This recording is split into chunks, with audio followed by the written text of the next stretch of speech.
Hello everyone, welcome to From the Star Wars Home Video Library. I'm your host Nathan P. Butler, and this is Q&A number 9 in this series. So if you have any questions for Q&A number 10, make sure to put them in the comments underneath this episode. I will grab from here to use them for Q&A number 10. Bear in mind, of course, that means I will not be grabbing any more questions from previous episodes, so always keep up with the current one. This time, just a one episode wave of Q&As with the Clone Wars helmets shirt here.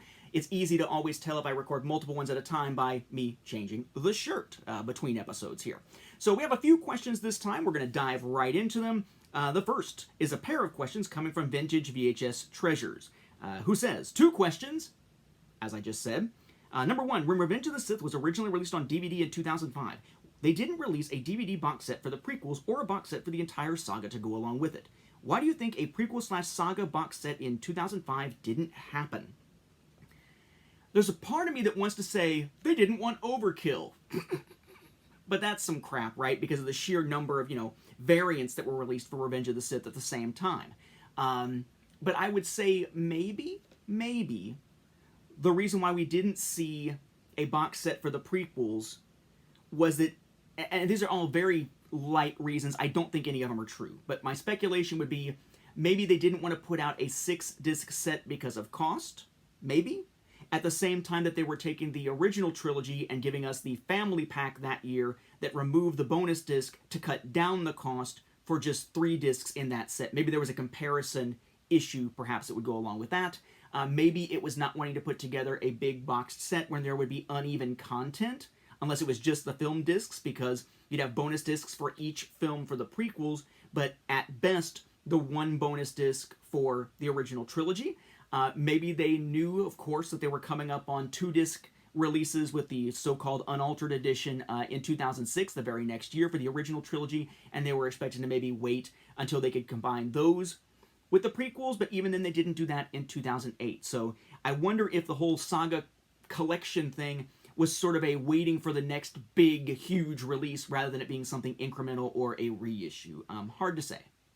I apologize, by the way, if you hear my stomach rumbling throughout this. I'm not going to call it out each time or apologize each time. I'm freaking starving, but it's one of the times I'm actually able to record because my son is asleep at a relatively early hour here.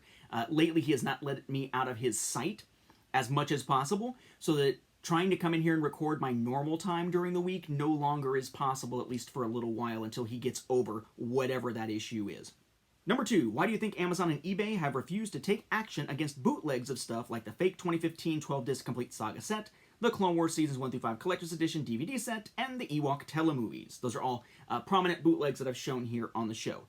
I think what it comes down to is that it's just, this little one's not worth the effort, basically. First off, if you are a buyer and you report something as a bootleg, that doesn't mean a damn thing to them at all. And usually it's going to be the buyers who catch this stuff and point it out like, hey, I got scammed. Well, just leave negative feedback or whatever. That kind of thing. As I've mentioned before, I tried to post a review to warn people about the fact that the Ewok telemovies that we were seeing on there for a little while, I don't know if they're still there, probably, were bootlegs, not legitimate. And you could tell, and here's how you could tell. And because that was about the fact that it was a bootleg, not the content of the shows they were bootlegging, they wouldn't allow the review to be posted. You really, at this point, in order to get that type of stuff addressed, you need to be the copyright holder. Same thing with places like Kickstarter. Like if somebody launches a Kickstarter using your intellectual property, you have to be the one to report it. Somebody else can't report it because the first question asked is, are you the copyright holder? If not, screw off, apparently.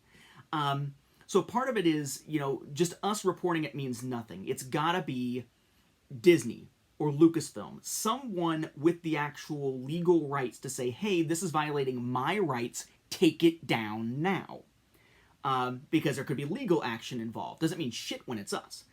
The thing about it, though, is that really, it's kind of a losing game in a couple of ways. For the one hand, you're never going to get rid of all the bootleg sellers. It's a game of whack-a-mole, ultimate whack-a-mole, basically. Knock one out, here comes another one. On the other hand, the sheer amount of time and resources it would take to have somebody hired to do that, or to take time out of someone else's day to do that, really probably isn't worth it in the long run, because it probably isn't significantly impacting the physical sales of the actual product, or that may even be built into their bottom line, right? If they're projecting demand, they might have a slice of demand that they're projecting that will be taken up by bootlegs and just ignoring that and making their financial decisions based on the legitimate sales that'll happen out there and who would buy the legitimate copies out there when looking at the possible demand for the product. So yeah, I feel like it's those two things. It's that it's really not worthwhile for the company who is the copyright holder, but they are the only ones who can act on it and get eBay, Amazon, and places like that to act upon bootleg claims. So since they won't act, and you get a freaking Wild West. Buyer beware. Then we have a question from Thomas Naven. I am sure to disappoint on this one, who asks, is your collection insured, and if so, how did you go about it? Did you have to bring in a special appraiser? The answer to the first question is no, which sort of nullifies the second question. I do not have this stuff insured in some special way. We have homeowners insurance that covers some of the property within the house. We've not done any kind of special appraisal or anything special with that. I think part of that, though, is that I don't look at this stuff the way that I look at something like a car that would need to be replaced if it gets damaged or totaled, or the house needing to be replaced itself. This is stuff that if something were to happen, like if there were to be a fire and it's all gone, I would not go about replacing it. It was fun collecting it. I was able to write the book with it. Whether or not I would even pick up new releases or just give up the home video stuff and just focus on digital just to have stuff to watch, I don't know. But I cannot see myself, especially as I'm getting older, right? I'm heading towards mid-40s. Not quite to mid-40s yet, but give me a few years. I can't imagine myself rebuilding this collection, especially given that some of this stuff is pretty rare to find. So if it goes, it's gone. So I don't think about it as something I need the value of to replace. I probably should, perhaps, not to replace, but to get back some of the value that was lost. But since, again, I don't also think of it as something to sell, I don't think of it that way either. So yeah, right now it's all just kind of covered by kind of the standard insurance rather than anything special or appraisals just for the collection by itself or anything. Then we have two coming from Trey Stevens. One might send me off on a tangent because I'll have time to talk about something that I find quirky. The first question is, who does the subtitles for Star Wars home video? I'm watching the 2011 Blu-ray and the subtitles aren't 100% correct! Exclamation point. The closed caption on Return of the Jedi, 1995 VHS, is horrid! Capital H horrid! Exclamation point. The full screen, 1995 VHS credits are in widescreen! Exclamation point. Who could have been so damned lazy? George Lucas? Shame! Exclamation point. So typically, when it comes to subtitles, there are actual professional subtitling people, rather than it all being automated. These are people who do it kind of as a labor of love. They actually do the whole process. It's not like closed captioning that's done as transcription, a lot of times automatically, just depending on the company. But what you'll find is that usually somewhere in the credits to a release, you'll see credits for the subtitles if they've bothered to do so. On closed captioning, you'll see the credit at the end, usually, closed captioning provided by blah, blah, blah, blah, blah. They used to say that a lot of times out loud on some shows, but now it's just kind of usually in the subtitles themselves as like the last line that doesn't go with any dialogue or anything. So probably some type of professional individual, probably hired in by the company to put those subtitle tracks together, who isn't so intimately familiar with the film that they get it 100% right. There is a human error element to it. Still better, though, than an automated transcription much of the time. You know how voice recognition goes with our own devices. But who could have been so lazy? I mean, I don't know that it's a matter of laziness. It's you have all these different films you need to subtitle. You subtitle them as best you can, and if you miss like a word or two here and there, or you condense something by accident after hearing something over and over and over again, think how mind-numbing that job is, then it's just kind of an accident. I would think that a certain percentage of error is to be expected on that type of thing. To have a subtitle track that is perfect, I would imagine would be rare, unless it's done by a team and it's gone over with a fine-tooth comb repeatedly, which may be more resources than a company is willing to put behind it. I'm not an expert on that whole process, but that's what I know of the process, which is pretty limited. So there you go. My knowledge base for that is empty. But who could have been so lazy? George Lucas? Shame. You really think George Lucas himself is the one subtitling the films? Really? No. George Lucas doesn't have anything even to do, really, with the physical production of anything home video-wise. That's not his field. That's what licensing does. Even back when he was the one who was in charge over it, which he would have been for any of these releases mentioned here. So yeah, just whoever they hired. Imperfect humans. You would hope maybe with each iteration they might be able to make them a little bit better if the films themselves don't change and the subtitles from one release are handed off to another release to be able to sort of refine them as they go. But I don't know. I would just say that it's an expectation that it's 100% correct, I think, is a lofty goal, but I think it's an unrealistic expectation. Let's see. Then he asks, this is actually the last question that we have here. It should be a fairly quick Q&A here. He asks, do you have the Star Wars 1977 CRV 2 Laserdisc 3-sided, I'm assuming he means the 3-sided release, 3 question marks. I found one in Florida for only $10. So I'm trying to parse out what it actually is here that you're talking about. So a CRV Laserdisc is a recordable Laserdisc. There were no releases of Star Wars content in the US on CRV Laserdisc. So it's either going to be CAV, which is standard play, which is about 30 minutes per side, or it's going to be CLV, which is extended play, which is about an hour per side. 2 Laserdiscs, 3-sided. So if he's talking about Star Wars 1977, right, so he's talking about A New Hope, then we're talking about a release of A New Hope that was 3 sides across 2 discs, presumably talking about a US release. So that can't be any of the earlier ones. So that's going to have to be either the THX Remastered Edition, but I'm betting you would have said 95. Or talking about the Special Widescreen Edition, which had the different pressings. So yes, I have it. I have all 3 pressings of it, which are the ones from Pioneer. Is it Pioneer? Yeah, Pioneer, I think it was. Mitsubishi, and Technodisc. Technodisc being the one that fixed the aspect ratio issue. Finding one for $10, I'm not totally surprised, especially if it wasn't the Technodisc or the person who had it didn't know what they had. Those are not super uncommon. I will say, though, and this is kind of an interesting thing, and I think this has come up before, but I forget where it came up. It may have been in one of these. It may have been something separate. But when you're talking about finding releases like these, it's interesting that you can find stuff at, like, Goodwill, flea markets, well, sometimes flea markets, thrift stores and stuff like that for relatively cheap. Even specialty stores that maybe are having, like, a section for used items or something, relatively cheap, relative sometimes to what you would see somewhere like eBay. But you got to remember that it comes down to sort of the demand side of this, the supply and demand coming together as in any market, because if you think about the broader market, yeah, certain things could go for more than I found it in this store. But that's a broader market. If you're talking about the store itself has a limited clientele.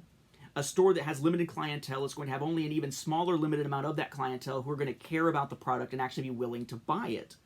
So with less demand means a lower price tag to actually move the item instead of having it sit on the shelf, to make it attractive to those few people who might come in actually caring enough to pick it up. Whereas if you go to something broader like eBay, then you got a bigger base of potential demand. You can sell it potentially for higher because there's greater demand out there, just in terms of sheer number of people, quantity demanded, we would say, leading to higher prices on places like that. So it is not entirely uncommon to find something out in the wild in a physical store that is selling for cheaper, especially used items, selling for cheaper than you would see on a place like eBay, unless it's a specialty store where they really know their stuff and know the value of the item and might have another means to move it. If they don't sell it in the store, maybe then they would sell it on eBay or something like that if they had another option. Years ago, when I was in college, I worked at a comic shop, a gigantic comic shop up in my hometown, Comic Quest in Evansville, Indiana. Great, just huge comic store. I'm not even sure it's the same owners anymore. I haven't been back there in quite a while.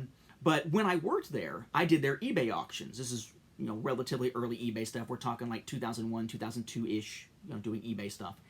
But what I would be putting up is about a split between stuff that was just in high demand at the time, that was just known that it would sell, or stuff that didn't really sell in the building because the specialized clientele that would want that just really weren't around the area and had been sitting on the shelf for a little bit, but the knowledge that this would move on eBay if put up at a decent price, perhaps even more than the price it would need to drop to sell in the store itself.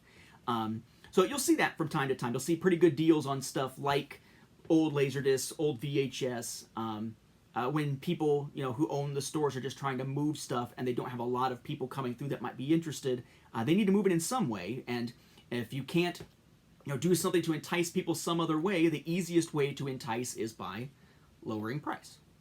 And this does sort of give me a chance to talk about a side issue here because I haven't had a chance to talk about it. I'm curious as to thoughts of those who view. Please be polite, though I'm sure this will inflame some passions here. But the reference here is to, when talking about, I'm assuming A New Hope, the reference here is to Star Wars 1977, Star Wars with 1977 in parentheses. And I don't get that. Like, I don't get why, in modern day at least, why someone, really since 81, why someone would refer to it as Star Wars 1977. I get that it's trying to say it's Star Wars, the original Star Wars film from 1977. But that's not what it's called anymore. Right? I mean, Star Wars was called Star Wars in 1977, and it showed up in theaters 2 more times under that name. But then when it hit again in 81 in theaters for the 4th time, its 3rd re-release, it was updated to match The Empire Strikes Back the previous year by being called Episode 4, A New Hope. And you could argue from the moment we got The Empire Strikes Back, but certainly from the moment we got Star Wars Episode 4, A New Hope in 1981, it should be clear that the series is called Star Wars. The movie is called A New Hope. Just like the movie is called The Empire Strikes Back. Like, you wouldn't refer to The Empire Strikes Back as Star Wars 1980, right? You wouldn't refer to, The Force Awakens as Star Wars 2015, would you? And yet, people do for the original. I get that it's because it was originally just called Star Wars, and there are some purists out there who can't stand that. But when you're talking about, for instance, home video releases, unless you're talking about the Super 8 reels, there were never any Star Wars home video releases for the original film, particularly in its entirety, that didn't have the subtitle on it. Because they all hit starting in 1982, by which time the subtitle was added. On VHS, on Laserdisc, on Beta, on CED, on VHD, on VCD, on DVD, on Blu-ray, etc., etc.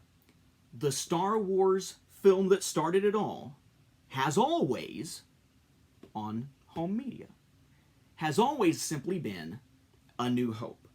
With the only exception being when they tried to create that or recreate that 1977 experience by taking the 1993 THX Remastered Edition master from the Definitive Collection, the Laserdisc set, sliced off the opening of A New Hope and slapped on a scanned film segment from an early pre-1981 copy, but even then, that's not the original, right? It's the 1993 version with a different beginning on it. It's a new iteration of the film, essentially.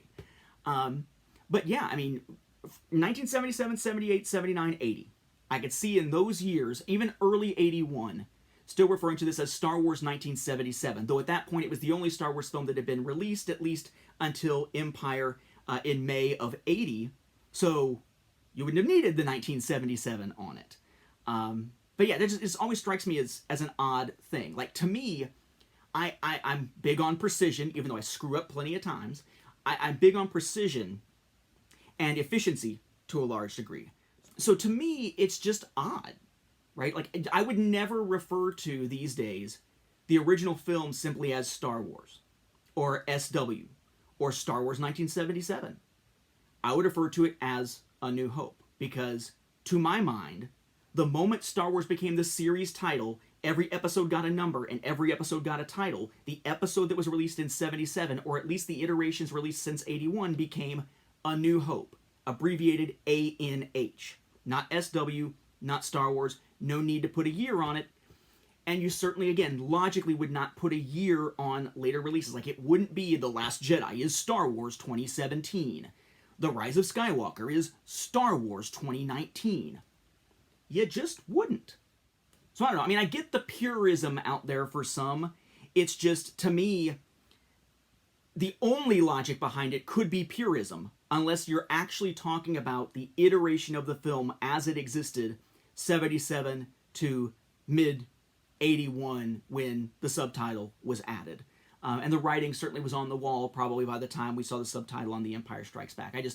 To me, it's an inaccurate thing to refer to it that way. And yes, Star Wars home video releases for a long time did so, because colloquially it was known so much as Star Wars as opposed to A New Hope, and that stuck. But in more modern releases, they're pretty much all bearing the subtitle now because it's acknowledging it's the name of that film within the series. So is it habit? Is it nostalgia? Is it just inaccuracy, right? I don't think it falls under the heading of intellectual dishonesty. I think there is an actual reason behind it other than I'm going to just simply deny the truth for the purpose of denying the truth, or I'm going to purposely ignore the fact that there's a subtitle on it or something and not acknowledge that it's there. I don't think these people don't acknowledge that it's there. I wonder what the impetus is behind that rationale. And this gave me an opportunity to bring that up when other videos usually don't give me that opportunity. So since it stuck in my head, I thought that I would mention that here as he sort of presented the open door there. But I would be very curious, if you are someone who refers to the original film, A New Hope, as Star Wars or as Star Wars 1977, okay, one of those two, why do you refer to it that way? And do you only refer to it that way in the context of the super early releases up till 81 that didn't have the subtitle where it actually makes kind of logical sense to be that way? Or are you using it out of just why? That's what I want to know. I want to know the why. And for those who are like me, who use A New Hope, how do you feel about seeing it named as simply Star Wars or Star Wars 1977? Do you feel, as I do, that it's an inaccurate name because it does have a subtitle like all the other films in the series? And feel free, I mean, maybe just vote. I don't know if I can set up a poll or something like that, but I'd be curious, just, what do you think? What do you call it? And what is your opinion of those who call it the opposite, I suppose? But again, keep it civil, keep it nice. But it'd be an interesting conversation, I think, to have, because usually when you see this come up, it's with one side or the other staking a claim. And I'll tell you, I've told you exactly what my thought process is here, but that's my preferred way of referring to it. I'm trying to sort of understand the mindset of those who want to prefer to refer to it the other way.